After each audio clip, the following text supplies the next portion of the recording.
So this is a project that is entirely motivated by work of Ivan's over the past 6 years or so. And so I mostly work on sort of languages communication, but I've been talking to Ivan for a bunch of years now about island constraints and syntactic islands and their possible, the difficulty associated with those and associated with other factors other than syntax. And this is collaborative work with Greg Skontras, who's a Harvard student in linguistics.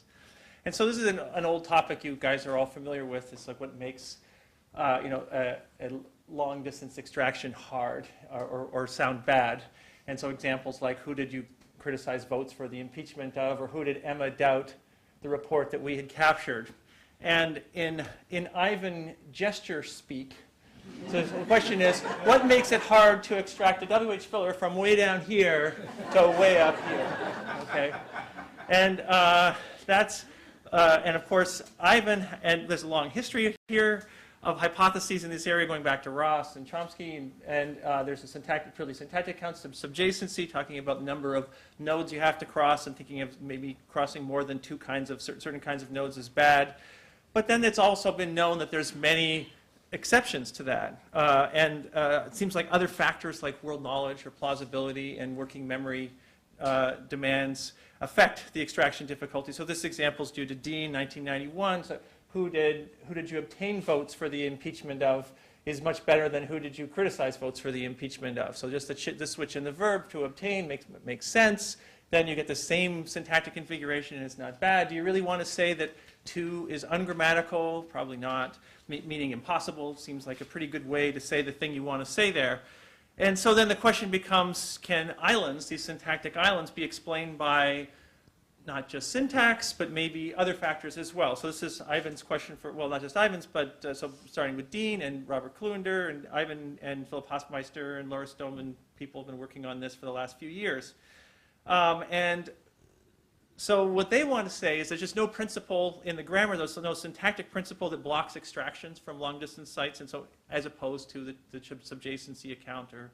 And so then we get down to nitty-gritty. Some of the details here is there's two kinds of possibilities. There's maybe it's the unacceptability of these extraction effects is completely explained by other things, by non-syntactic factors, or maybe it's partially explained by non-syntactic factors, but there's still a role for some syntactic factor, but maybe it's something like low probability of certain constructions compared to other constructions. And so something like surprisal or something. It's not, but critically it's not ungrammatical. There's no notion of ungrammaticality here. It's notion of just lower goodness in the syntax somehow or other. And they, so Philip Hofmeister and Ivan Sog in a paper in Language in 2010 provide evidence from acceptability judgments and reading times showing that you can change properties of these inputs systematically and change the judgments a lot or change the reading time. So this example I gave you was sort of like a version of that example. I saw who Emma doubted the report that we had captured in the nationwide FBI manhunt is pretty bad, and it gets better when you change who to which convict. I saw which convict Emma doubted a report that we had captured, and we change to sort of to make it indefinite, that most embedded noun phrase, and you change the filler to be have more details than just a bare WH item, and that makes these things much better. You know, they're no longer, well, they're read faster. People rate them as sounding a lot better. Okay, so that's sort of one side of this question. And there's been, so what's my contribution here is mostly, is kind of negative. So here's another side to this debate, this question. This is the Sprouse, Wager, Phillips, a paper in 2012. I don't know if most people have read this in Language this past year. Ivan and Philip and Laura were engaged in kind of a spirited back and forth with them this past year. And what Sprouse, Wagers, and Phillips provide is, well, they want to argue. They argue that there is something to something called pure syntactic ungrammaticality, and the evidence that they provide for that is a correlational study where they correlate two kinds of measures. They correlate ratings of ungrammaticality, of badness, unacceptability really, and that's on these how bad these islands sound, and a couple of different working memory measures. And so one's an n-back task and one's a serial recall task. And so it's two different studies with two different measures. And the serial recall, just think of these working memory tasks as how well you can remember a series of digits, a random series of digits or a random series of words. And you can do some number, and you'll be kind of the same today as you will be tomorrow. Maybe you can do 9 or 7 or something, but whatever you can do that pretty consistently. And people vary. And they do vary a lot in the population. And then we can also measure how much you like or dislike these particular sentences, and we're going to correlate those two things. And what they find is nothing, okay? Nothing at all. There's no correlation between people's memory spans measured some way and how much they like or dislike these kinds of sentences. And so what they conclude at the end of this paper is we believe that the results of the experiments presented in this article provide strong support for grammatical theories of island effects because we can find no evidence of a relationship between processing resource capacity and island effects. Okay, and so when I say I got a negative thing here, it's like, always be careful when you get null results. Okay, so they've got nothing, and they want to say from that nothing we can conclude something, and it's dangerous to conclude something from nothing. So it's one of these things we tell our students all the time in my field, absence of evidence is not evidence of absence, okay? It's one of those sort of things we try to grill into people. And so a null correlation, how do you interpret this? Would you be surprised if we got no correlation between island ratings and height, and people's heights? Would you be surprised by that? No. Or people's weights? You wouldn't be surprised by that. Now, how is this different? It's different, but how is it different? It's clearly different, and so I'm just saying that we want to think about this. And so when you don't find something, what does it mean? And we got to thinking about this and thinking, well, rating a sentence, is it the same as processing the sentence? That's what they're doing, is getting ratings of sentences, and then well, not saying processing, you've got some other processing capacity measure here of doing something as opposed to rating something. And so here's an analogy. So they're implicitly assuming, the Sprouse, Wagers, and Phillips, that processing difficulty is reflected in acceptability ratings, which vary across individuals for a particular item. What's what I mean by an alternative? Think of an alternative where just an analogy between working memory capacity or ability or something and physical ability. Now, there's people here all have very different physical abilities, and some people are like really active and athletic, and some people aren't. And I bet we have similar judgments, not abilities, about what's easy or hard for us to do. Okay, so what's easy or hard? Is it running a marathon easier or harder than walking around the block? Well, even though my ability may be different from yours, we may have the same judgments on what's easier or hard. So that's the kind of the point about a judgment about something isn't the same as the ability to do it. And so it's the same thing here. So even though someone may have very low or very high memory capacity, they may be good at assessing what's easier, what's good or bad, even though they might not be able to do it at the same. So rating a sentence, this is the point, is that a rating isn't the same as some measure of actual processing, which is like this working memory measure. And so what we wanted to do to evaluate that general worry was let's just take their design, kind of, pretty much, we get 3 tasks. We're not doing exactly the same task. I'm going to use Mechanical Turk. I love Mechanical Turk. That's a different story. It's just a really easy way to run experiments. And so since I wanted to, it's hard to do a working memory task on Mechanical Turk, but I could do some other kinds of intelligence measures or something which are easy to run there, which correlate a lot. Sprouse and Phillips and Wagers will agree those things all go together nicely. And so I'm going to do a different task, task 1, not their working memory task. It's going to be a general intelligence task which correlates with their working memory task. So I'll tell you about that in a second. And then we're going to do their acceptabilities. But then we're going to do another task, which is acceptability of materials which everyone thinks have to do with working memory in some way or other. It's just what makes a nested structure hard to understand. A nested, so doubly nested, center-embedded sentences. Those are probably working memory kinds of related things. And if we then we want to see if task 1, this IQ or some kind of working memory task, and that, if they correlate, then we can interpret the null effect for acceptability of the islands. But if we don't find that, then it's like, we're not anywhere further ahead than we were. And I'm sorry to tell you that that's where we are, is that they don't correlate, and so we can't interpret that third thing. But I'll just tell you what I did now. Well, here's what we did. So just that's the summary of what happens.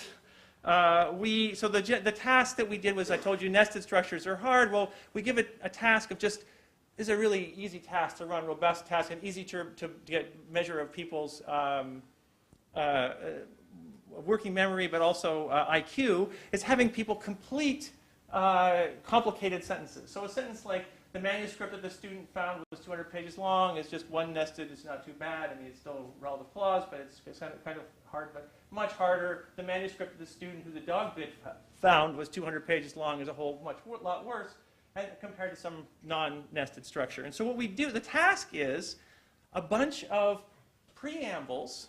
You get 20 of these, or 24. And you're just asked to finish them however you like. You got no time limit. They're in front of you. It's just writing. That's why it's going to do some mechanical turk. So I get a partial sentence like, the reporter who, the professor who, ... Or the manuscript which the student who, ... And you just finish it however you like. Okay, and then we've got some controls. It's like the fencer who and the veterinarian who, the simple sentences to make sure that people are doing the task. So there we expect people to give me 2 verbs to finish that thing up. I don't care how you finish them. Although they almost always tell you about their political leanings when they do this. They're somewhat entertaining, but still, here we can just rule out people who aren't reading the instructions, who don't do the bottom ones, and then we just see what happens to the others. And what we find is a very systematic, high variability in the population, but either people complete mostly with 3 verbs, or mostly with two verb phrases, or 3 verbs, okay? And so, the manuscript which the writer who, ... Some good continuations, is well known wrote, was excellent, or was sad wrote, won the prize. And what happens systematically is you get a bunch of people, it's a high variability among the population, but a lot of trials are continued like the manuscript which the writer who was sick was overdue. Or the manuscript which the writer who collaborated with the original book's author was finished ahead of schedule, which these aren't complete. What you've got is something complete for the most embedded verb and something for the top verb, but you're actually missing the relationship between those two. And that's a pretty systematic thing, what people do. And it's very easy to code these, just count how many verbs people use to complete this. So we get basically count, people do 2 or 3 all the way down. And this is, on average, you get around 50 or 60% trials. But critically variable across people, very variable. So some people almost all the time, some people all the time 3, some people almost all the time 2. And then what we did originally was correlate that with an IQ task. This is just some IQ task. And then those things turn out to be very correlated, around 0.5, R's of about 0.5, which is very, very high. If you try to correlate a task with itself, it's only about 0.7 or 0.8. And so this is a lot of that variation. And it's not effort, probably. You can regress out time. You can regress out how much time people spent typing these things. And so that's not, it's probably, this is why we think our task is good. And then what do we do here? So I've got 4 minutes or something to tell you what we did. It's very simple, though. It's just that task, just a sentence completion task, and then these 2 rating tasks. The control one we want to do is just ratings on hard sentences which are doubly nested, which are supposed to be, this thing is supposed to hit on. And then this other one, which is the one that Sprouse, Wagers, and Phillips were looking at. And we ran a bunch of people. We actually ran this twice on 120 total, 60 participants in two different runs. We actually ask questions about these materials as well to make sure people are understanding or something about these materials. And we replicate the results from the earlier studies. We get around 50 or 60% completion rates. This is sort of baseline results. This ability to do that completion correlates really well with their ability to answer questions on anything they had to understand. There's like about a 0.5, nice correlation there, very high. And on the rating tab, so that's in the ratings. In the ratings, we've got all these hard versus easy sentences, nested versus non-nested structures. We get reliable differences between the hard minus easy for all of these things. So there's a ratings out of 5, so 2 versus 3 for nested versus non-nested. And for these islands, it's 1.7 versus 2.2, or 1.9 versus 2.3 for islandy things against some control. So we get reliable main effects. But now the things we're looking at, we want to look at the relationship between this working memory measure and this nesting difference. We don't find anything. So it's nothing there. It's just like flat. And so, unfortunately, that means that their assumption about what these ratings are reflecting probably isn't warranted. And so it's just hard to know. It's just a sort of a general worry about what those results mean. And then we replicate them. We don't find any relationship between the IQE measure and their island of things either. But that's, because we didn't find anything in the other one, it's not very meaningful, unfortunately. Okay, so it's kind of just a little data point along the way here. So summary here is that we don't find any correlation between our IQ measure, our working memory measure, and the thing we needed to be able to interpret anything. So their assumption about acceptability ratings reflecting working memory demands is, I just don't think is warranted. So rating is not the same as understanding or producing sentences. They're not the same things. I mean, I don't really know exactly how to, anyway. So the results from that paper actually just don't have any bearing, unfortunately. And it doesn't mean they're wrong. So it doesn't mean their conclusion's wrong. It doesn't mean we can't say, I mean, I sort of shift back and forth as to what I think is going on in islands, where islands are coming from, why they're hard. We just don't have any evidence here relevant to this main question as to whether or not working memory or some other factors are driving the acceptability of islands or not. And so where do we go from here?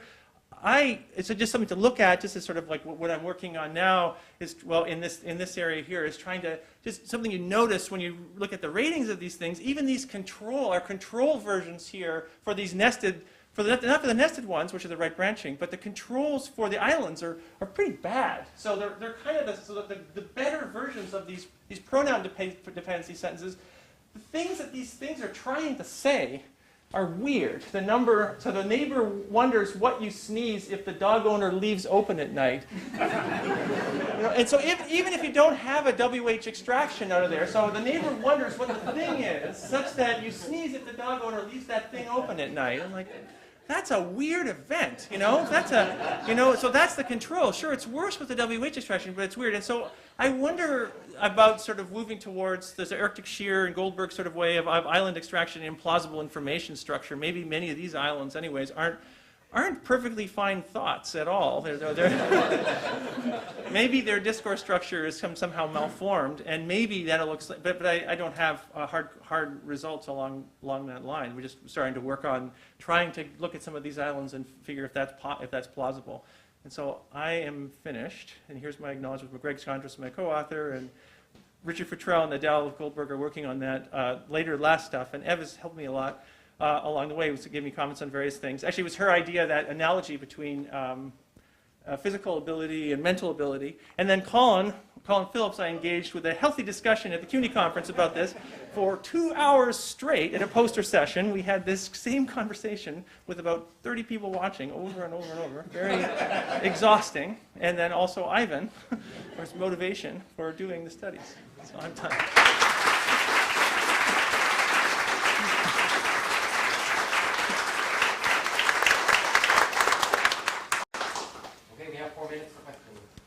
Polly. Yeah, I'm glad you said at the end what you did, because that was going to be my comment. I think a lot of these really is very clearly about the information structure. I just want to point out that the obtain votes and criticize votes, I mean, these are lousy mental pairs. I mean, first of all, whenever there's a creation thing like obtaining votes, these become better. That's been well known, like make the claim versus believe the claim or hear the claim is better. But also with this bare plural, criticize votes is just terrible. So even with no extraction there, I criticize votes for Bush. It just doesn't make a whole lot of sense. I criticize votes for the impeachment of Bush. It's very hard to get a sensible reading out of as opposed to I obtained votes for the impeachment of Bush. So the bare plural is adding into it. It's much better. It's kind of a creation of obtained. I agree.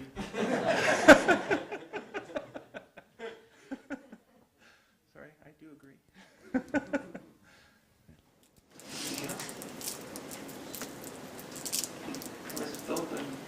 We have a whole talk to give as a comment. Okay, good. You guys are not very inquisitive today. Well, I finished. So, what do you, I mean, in the cases where you do, how concerned are you in general about the cases where you do find correlation between two different tasks that you're administering within the same study? I mean, so, right, you're saying that time doesn't matter that much, but, well, I mean, there are all sorts of other variables that may affect somebody's ability to perform. Like how much experience they have as a trucker. You're asking about this result. So the relationship between the correlation in IQ, some IQ measure, and a completion measure, and what does that mean? Is that what you're asking? Yeah, like how can we be really sure that that's about working memory? I don't know. Well, this, yeah, that's I mean, I don't have, so that's someone else's work showing there's all these sort of general things like IQ, not this, but this kind of task. I mean, other people's work has shown that correlates highly with things like reading span, or not even reading span, just digit span and back. This kind of task correlates very highly with that. Now, that's done in the lab, and you got good control over your subjects and various other, probably motivation isn't much of maybe still be there. Here, on Mechanical Turk, so Amazon has just, I don't know what, does everyone know what Mechanical Turk is these days? I'm not really, okay. And so we don't have perfect control over them, but we just do good experimental psychology, I think. I think we try to ask lots of questions and, just always, try to probe the participants a lot to make sure they're doing what we're doing. So the reason we think this is okay is that, one, this is throwing out all the, we ran 60 on this one, and we threw out 5 who don't follow the instructions and don't complete the singly embedded ones, right? Who just, I mean, there's people there who just type a couple of words and just go on for everything, and they're not doing the task. But now we don't, so I write a really dumb explanation for this correlation between an IQ task and this completion task would be people, the people that aren't putting any effort into this are doing poorly on both, and the people who are putting some effort in it are doing well, and that's a dumb correlation. It's not interesting. And the reason we don't think that's the case is that if you throw into the regression how much time they're putting into this, like how much time they spend on the task, and we put in how long they type for either fillers or all these materials, that doesn't make any difference in the regression. So they're making the same, so what I mean is like examples here, like you get these people that are not completing the sentences with 3 verbs, the manuscript which the writer who, and they'll type things, like collaborated with the original book's author, was finished ahead of schedule. So they type a whole long continuation with just 2 verb phrases instead of 3. And so I can't be sure, but I'm relatively confident, because we've run this in the lab as well and we get the same thing, but that's a hard thing to deconfound in general. The flip side of my question is, so I know that historically, trying to relate working memory capacity, finding cases where working memory capacity actually interacts with different kinds of sentence structure, even in online processing has sort of had a checkered history. Yeah. So how optimistic are you that we're going to be able to use that even for online processing as a way, as a tool to try to explain the effects of events? Just in terms of are there basic well-established cases of, it's clear that working memory capacity interacts with sentence structure in X case? No. Depends on how good your online measures, right? So Sure. we've tried a whole bunch of things over the years, trying to relate online measures to these kinds of working memory tests. And basically, you run into the problem where RTs, in something like self-paced reading or typing, are just not a very good measure per subject. It's just way too noisy to correlate with anything else. And so, to the extent that you see something that's often noise, to the extent that you don't, it's going to. But is it also people with high working memory capacity may actually process faster overall, but that doesn't itself interact with structure? Or? What do you mean by But that's so on these kinds of complicated or not so complicated structures, where what I was talking about is we look at just simple subject versus simple object extraction, not doubly nested, it's very hard to find anything that predicts within an individual that difference score. So across a group, it's easy to see that an object extraction is slower for certain materials than a subject extraction. It's easy to see that, but it's hard to see what predicts that in an individual because the RT effect is so noisy. Just because the RT effect is so noisy. This measure here, at least, is not noisy. This completion measure, it's not an RT effect. RT effects are really noisy. This is how many times out of 20 or something do you complete a complicated thing as 3 verbs or so I don't think that one's very noisy. But so you're asking about if you're asking about online measures and online ways to correlate, to measure working memory and correlate them with language processing, that's hard. I don't think we're anywhere near figuring those kinds of things out. I think but that's because RTs are just such a noisy measure to start with. Okay, we should stop there. Yeah.